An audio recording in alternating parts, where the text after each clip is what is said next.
the Nation program ya hyehyɛ na yɛ ne ɔmani ne yankasa ɛkasa no ɛno dwumadi ɛna edudu no na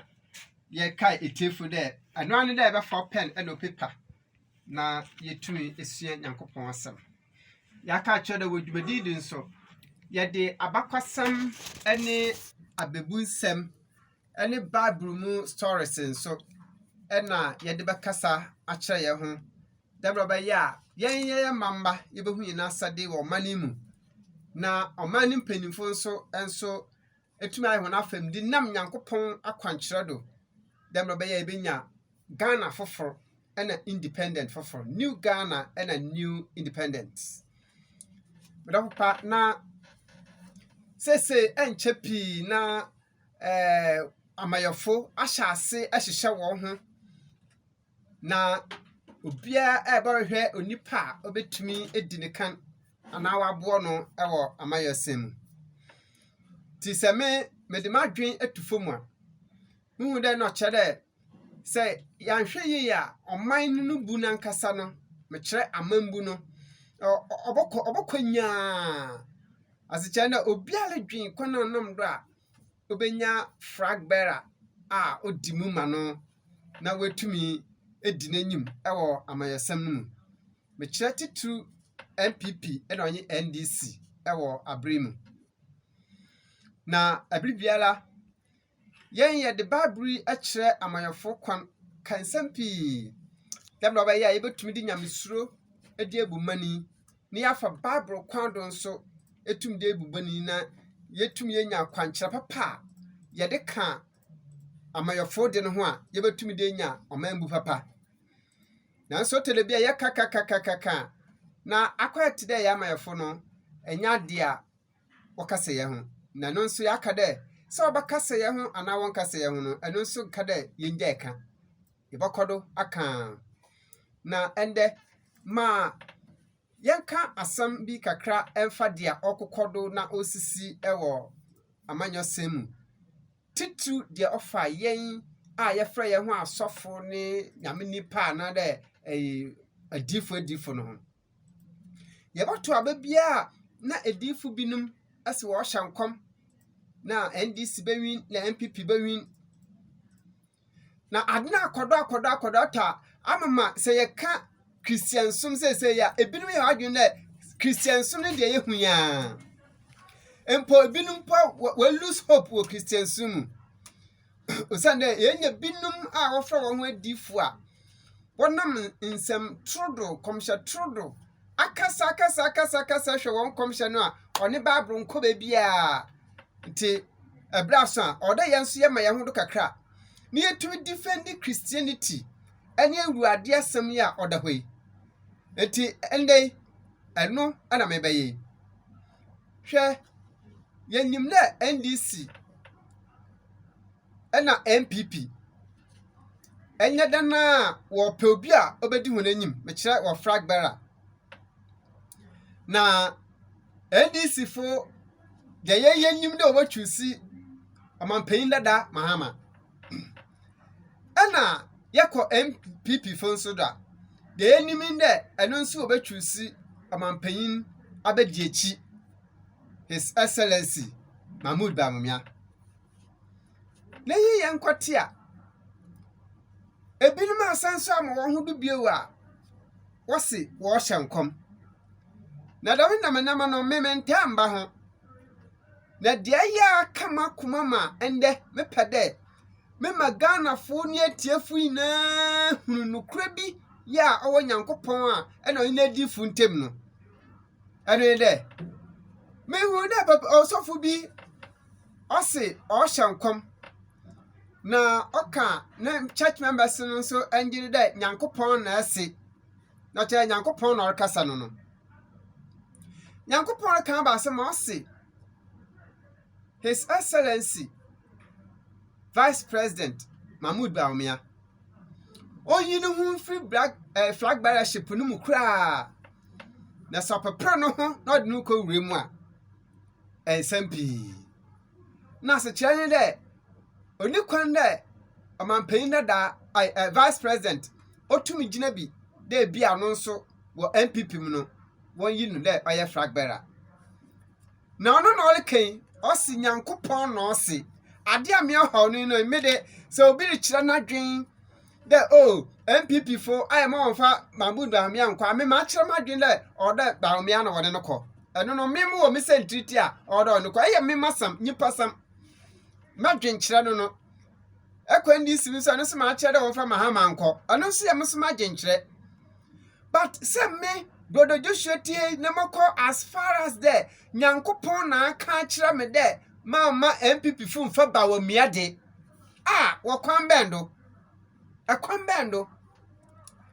anu nko danchi ya no prophet Kubin so no so sorry no so sorry ya already one shada mbo Bawumia din but us there o man payin no sidu no the vice na the vice nso ne hona eno se Onyankopon eyi a kire ne de se MPP fo ade o man payin ne vice no eye flag bearer wo bolusu ono de wanko wensi halo eno kra de nsam nkan ha me baby ha me ne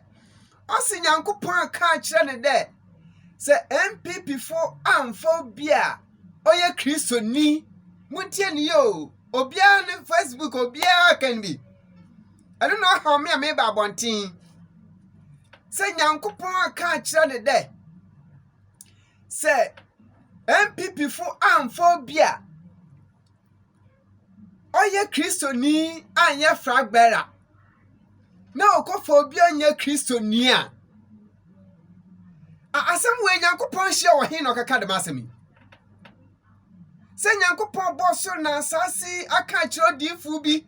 na ye kasa be MPP a awankote na Ghana why hode a MPP na obokọ NDC say different party aba demre NDC call him for MPP by obiala ba na obiala ko enti Ghana na nya one party dia na Nyankopon aka kire wo de ada no one kan kire de Ghana fu nyina da mama Ghana fu nyina emfa obi anya kristoni anon danchen asem we enti ase omni de ohin se kristoni enye obi anya kristoni na Ghana no aye kristofo dia o my Ghana aye kristofo man after the bia ensem bi kukodo a adwe ho a enti ase mo ho me mende me be yi ano me ma bible eyi ano dada mansam no ka na ofri nyame ana ofri nyame se Nyankopon se his excellency Mahmood Bawumia MPP fu koyi na Nyankopon se mama won phobia onye kristoni abra confusion any basabasa ye bi na pede edward oman mu no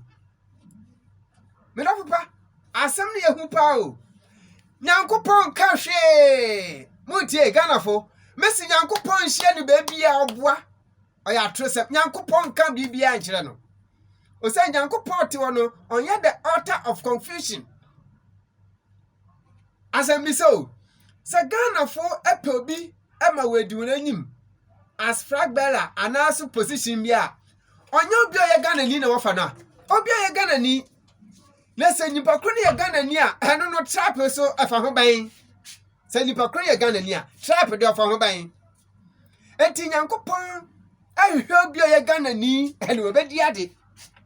ene Nyankopon aka kira wo de baka kira MPP fo wan kan kira Ghana fo ina se wofo obi a onye kristoni a yi kristoni ni frim wa ka se nya kristoni kristoni na kan yi frim eno na wo man krofo adwen de na kristofo de won pan krofo onye kristofo asam enye kristofo Ghana fo ina ntie de asam we nya Nyankopon bia na oka kira no Ghana fo ina ntie ase de asam we onola ka se nya kristoni na some man titler oye antichrist obi a oppose Christ na sam antichrist eti momo bia mfa na asem serious biala na won fa nyubri kada kristofo se kristofo nka hwe Christ nka hwe Nyankopon nka hwe afe yeba yi no ntoma ya nam Bible do be yi no ntoma so firi nyame a anedo firi nyame a eti Ghana fo won ten wa MPP fo won ten wa Womu bunduangu na som na yi nyasem bia. Obi so nkofa no wake up de Christopher enkofa asam beto Christopher ene wona wonya Christopher ntem. Osanda nya Nyankopɔn a obo so na asase ne wasoma. Ene nya ye Christ na Nyankopɔn soma no ba asase no ya agenkwan na wasoma. Oyo no a ena obobɔ ni trim na keka bibia. Medofo pa eltemi me so oyo no oboa Nyankopɔn ka hwenkyere no. What did you? Onyankopɔn atiwe sese ade ba ko a ehu hie no ewo wiase na asomdwe. Sate ade ohie Nyankopɔn wo wiase mu sese asomdwe. Da nipa ina betumi atena asomdwe mu. Na ya boya bra som Nyankopɔn yie. It is hwɛ 1 Timothy chapter 2 no a verse 1 alkonumpo a oside e Christopher ayayembo mpa ne yendi ma hemfo no wona wodi tumi ama yetumi atena manimu asomdwe mu. 1 Timothy chapter 2 verses 1 loko me say ye expose wona wose we difu a ende enkoma woda wo hye nde flag bearership sabawumia another ehwana ende bawumia no honkom hye eye true. Yes, nyame nka hwenkyira hwan. Osana Nyankopɔn na amui opia asomdwe e ye man mu. Ana wakada ye mbɔ mpai na yendi ma ahemfo no wona wadi tumi. Dem do beya omani ye benya asomdwe. 1 Timothy chapter 2 and verse 1 equals 7. Ati. Na se Nyankopɔn no ti demi ose ye mbɔ mpai ma mpanyimfo na ye nya asomdwe a obedeme no no wabaka kire ne difu da ombaka nkire ganafo de ye yiyim entime Nyankopɔn me pe Kristoni na me mpa bia oye Kristoni. Nyankopɔn tum ye de made no enye true wona wotie ne ntenu wa no hu de oye atrosam ana odi no. Enti for 2 3 ma quotation trial 1 Timothy chapter 2 verse 1 to 7 Onyankopɔn se ye mbɔ mpa ma empanimfo wodi tumi ede ba no. Dem do be ya asomdwe betena ha. Na dem asemi ehwa da asomdwe ba. Na what the show? His Excellency Baumia. What the kwhwe 2012 was the election ni. Hwe mensa papa brai. What ne kwasi court. Na anti bi kra brofo a and you and I were not there. And I found out about we not be. Na papa yi akotena court. Edi asem yin semanwa tremu abesisese nande sanosoro ba prefag ba onpo me nya sure do wa apka do ba presa ba prepa den wo hu ya ha na obaka Nyankopɔn no se wonyini sinchen na se yakasa bisa bi MPP mu a enka nyon no mom na waton no according to mamu politics mositi no enka nyon no mom na waton no ho do fa no as frag ba Onyankopɔn apia asomdwe wo manimu na dama asem we enya asomdwe asem na obi ono so fra no Nyankopɔn nipa adreba no. Number 2 Mama quotation number 1. Number 2 John chapter 14 and verse 27. John chapter 14 and verse 27. So I am pade oye Kristo no di nachi. Ana Nyankopɔn ni na ye asom no de a te asem Awurade Yesu Kristo edija na chidefo. John 14:27. Kwai John 14:27. Accident. Asomdwe na medi mi jamo. Asomdwe ana medi jamo. Masomdwe na medi ma. Mama masomdwe ana medi mamo. Enye se ne wiase ma. Enye se de ma wiase ma. Ana me mamo. Ana me mamo. Mo mama kuma tutu. Yo, eye. Jesus Christ na ye di na chi no. Ya wo ase aye sofo so difo na wo si di na chi bi no. Ono no kono ode asomdwe e de wiase. Asomdwe e na e de wiase. Eti eye sofo se ye difo se ye hwanhwani e kasa wasam no mo ye de ode asomdwe beba ye mfa papa mu no ntokwa na mansomba. Asomdwe na miri jamo Yesu Kristo ni ase di na chi. Yo sa yampara sa wonni mu a the more asomdwe no you see no peace no asomdwe one turn was store ai asomdwe won kwasra mfre bi nchen asomdwe owo wankasa na otwada ye ho adwuma asomdwe wala na ye ho adwuma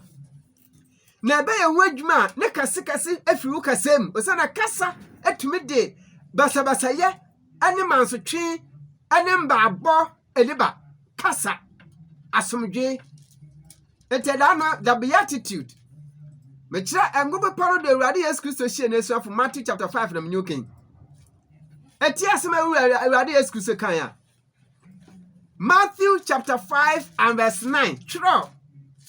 ya the Bible proof se Onyankopon no tesori ya boso na asase ya the Bible amahende yan hwado enfansom no ono na watwa no wande beka kire obi de on beka nkire Ghana fo de MPP fo echa na Ghana fo nyina MPP fo nko a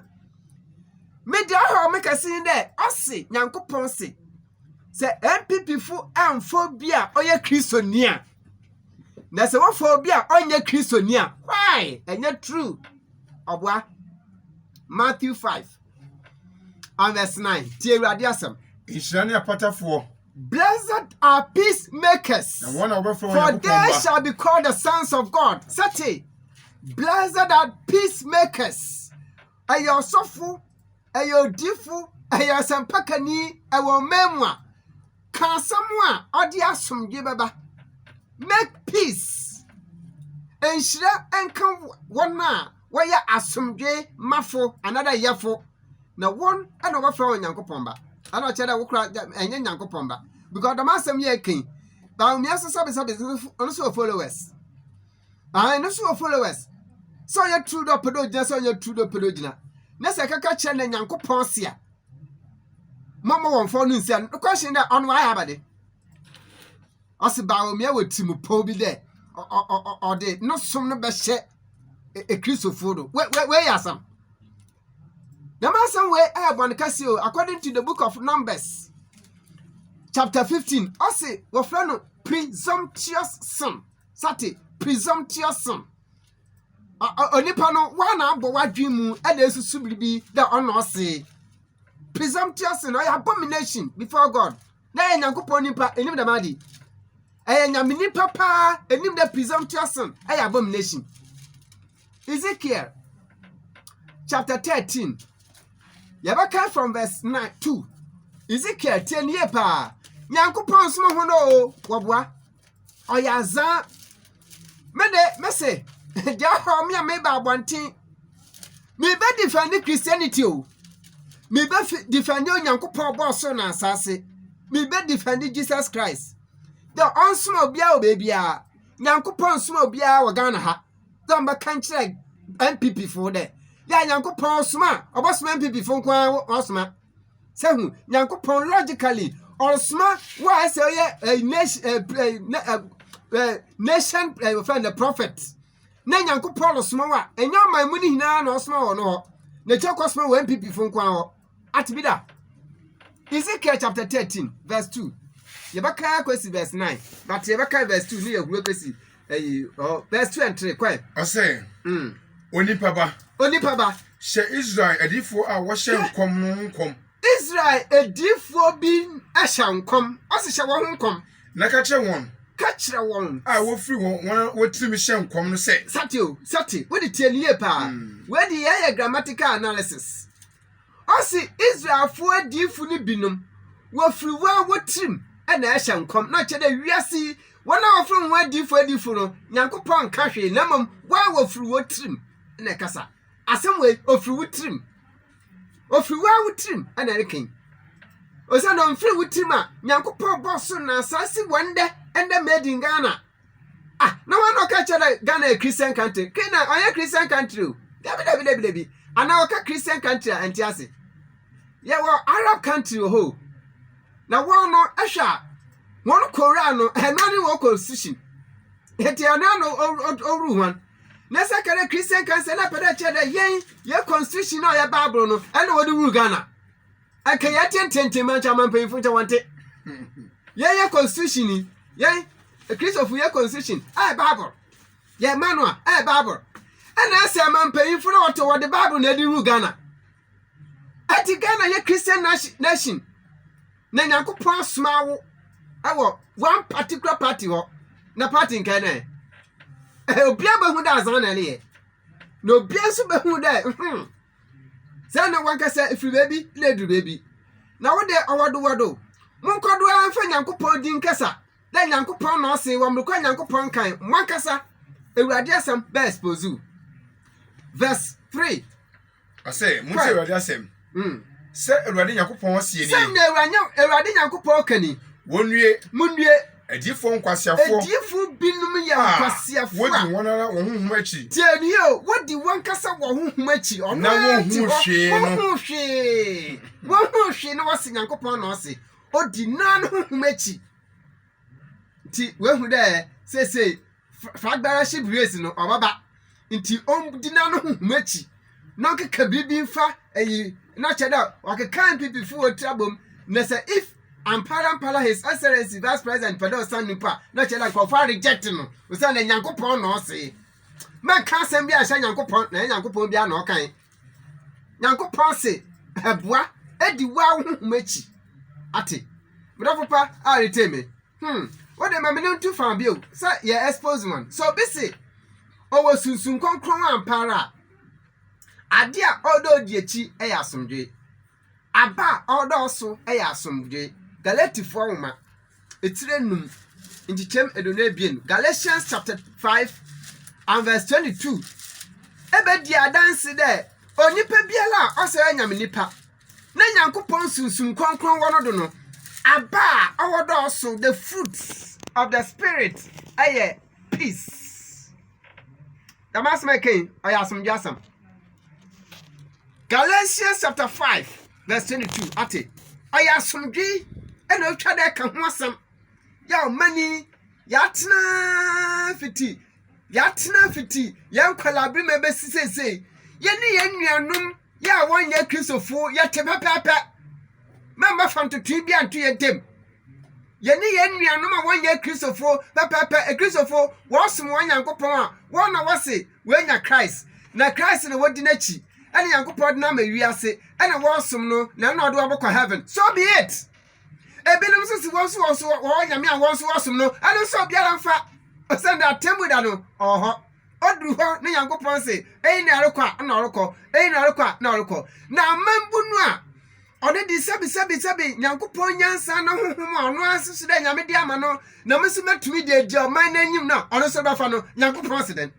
ano so Nyankopɔn fa no ben me don pray tell me last quotation na from me Romans chapter 18 Romans chapter 12 verse 18 Romans 12 and verse 18 Nyankopɔn asam okay can say na mama kwana from me kwai say ebetumi a mo family aya Christopher ya family moni nipa ina satia nipa ina miss nipa ina moni nipa ina atena wasomdwe mu moni nipa ina atena wasomdwe mu yanyim ai obi so Kristo ni mapa enso no boafo pa waboa no wasase do onye Kristo ni ana oni wo tenie obi ye Kristo ni pa wasase do nanso onipa waboa no anye Kristo ni oye odipa bia onye Kristo ni etienim onipa bi se nye Kristo ni so aboa no etiye ni nipa ina etena wasomdwe mu na Nyankopɔn ka da masem ya san so abaka kire awoda baka kire Ganafo enya Ganafo nyampa MPP fo de ma wonyo nipa onye Kristo ni na se woyo nipa onye Kristo ni a na nipa onye Kristo ni ono teden me na papa Onyankopɔn ebe yi wodo hataw de bebia enti te quotations na me de ma ona hu da nyame nipa bia nkasadam ena nyame nipa bia ni wobetuma akadam asemi enti Nyankopɔn so ho bebia o wo bo wo trim sate Ezekiel si wo bo wo trim ena ofi no sunsumu na okasa Nyankopɔn de o hye no bebia enti Ganafo mesramo me se den sayem asem no aka no won fa ncha me won hwe Nyankopɔn na mum nanim na won fa nche na nya asem papa bia no waka no samate Ganafo ina fa nche there o you see the word Nyankopɔn se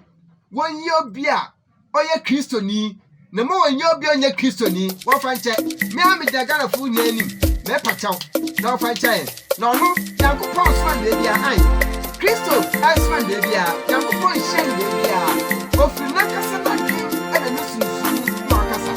Ofiri Nyankopɔn. Ɔyɛ false prophet. Ɔyɛ antichrist. Adentofo ɛna ɔba.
Ghana betu bono.